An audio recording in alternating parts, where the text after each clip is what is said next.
This is your 28storms.com tropical weather update for Sunday, August 14th. The tropics are beginning to temporarily calm down after we initially had 4 systems worth monitoring, although we now have Tropical Storm Gert located just to the south of Bermuda, where tropical storm warnings have been issued, and we also have a very weak invest just to the southeast of Gert, but that is showing no signs of imminent development. And we still have that tropical wave to the east of the Lesser Antilles. It's not an invest at the moment, but this will still be something to watch as it moves into the western Caribbean. The 5 p.m. advisory will be issued shortly as of the current time that this video is being made, but as of 2 p.m. Eastern Time, the official stats from the National Hurricane Center indicate that Tropical Storm Gert has maximum sustained winds of 40 miles per hour. It's moving off toward the north-northwest at 7 miles per hour, and some steady strengthening is possible as it begins to steadily approach Bermuda. It will be nearing the coastline here by 8 a.m. on Monday, but the current track has the center passing ever so gradually off toward your east. That still looks fairly good, although you can still have some rough weather and obviously tropical storm force conditions, and those appear fairly likely at this time.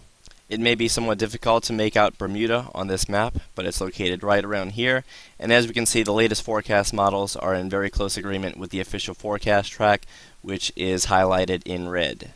If we turn to the latest visible floater imagery, we see that Tropical Storm Gert is steadily becoming a little bit better organized.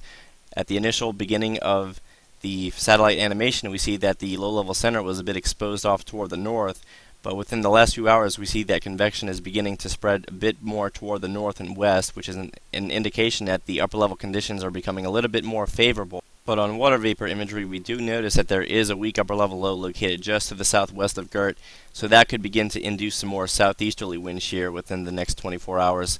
So that should be able to place somewhat of a lid on the possibilities with intensification. But overall, moderate tropical storm conditions should be anticipated in Bermuda as we work our way during the daytime hours of Monday. But overall, this is not going to be a major event. I think the biggest concern will be anyone daring to go into the open waters where conditions will obviously be a bit rough. So as long as you take the necessary precautions, you should be fairly okay in Bermuda, and it's more of a one-day event than anything, so nothing overly significant is expected. Turning toward the rest of the basin, we see that the Gulf, Caribbean, and West Atlantic are all fairly quiet up around here. We're still monitoring this tropical wave. Again, this was formerly Invest 93L. It still doesn't look all that impressive on today's satellite imagery. As you can see, there is still a lot of lacking convection, but it is still persisting to some extent. And here's that dry air, and that's been the real killer or inhibitor for development.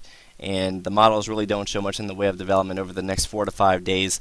Although we're still going to keep a close watch on this, there's still about a 10 to 20% chance that this tries to make a last attempt at becoming a very weak tropical depression or tropical storm as it begins to head off towards Central America toward the very end of the forecast period. Now, before we go into this afternoon's model guidance, I would like to make it apparent for our viewers in the Eastern Pacific that the tropics will become a bit more active for you guys here within the next 5 to 7 days. We already have 2 areas being highlighted by the National Hurricane Center. One is well offshore with no threat to land in the imminent future. That has a 70% chance of forming based on the Hurricane Center. And we have a second area here with a 10% chance of development within 48 hours. However, these are not the only 2 systems that will eventually be monitored. In fact, we have a third system that may try to get its act together here within the next 72 hours, as currently being advertised by the models.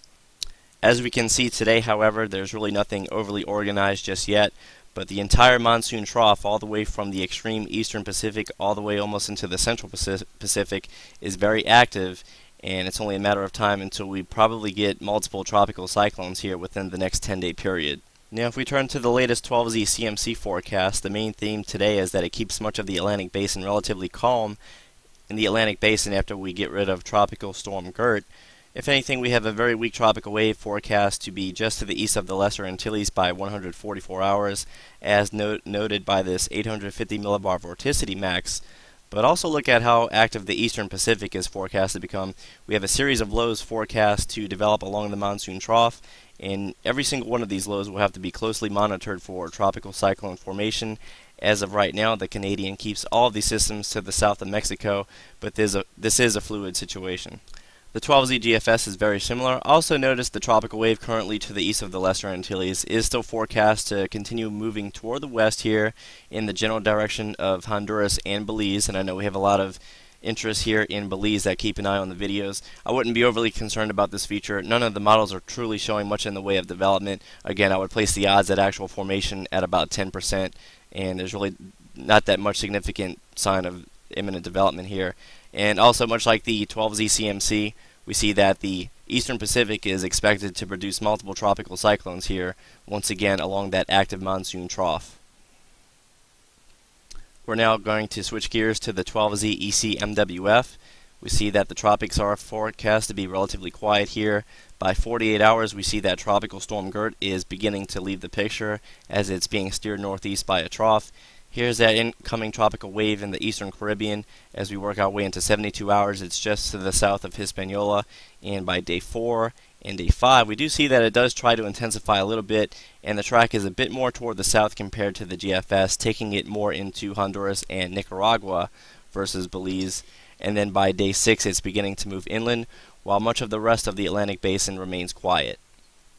So considering that it is now the middle part of August, we're not looking all that bad in the tropics this afternoon. We just have Tropical Storm Gert to pay attention to, but it's not expected to be a serious situation for Bermuda. Mainly just some gusty winds and some heavy rainfall can be expected as we work our way into Monday. But overall, much of the Atlantic basin is forecast to be quiet. We may get several systems out here in the Eastern Pacific relatively soon, and we'll just have to keep a close watch on those. So thanks again for visiting 28storms.com. We'll have another video by tomorrow afternoon.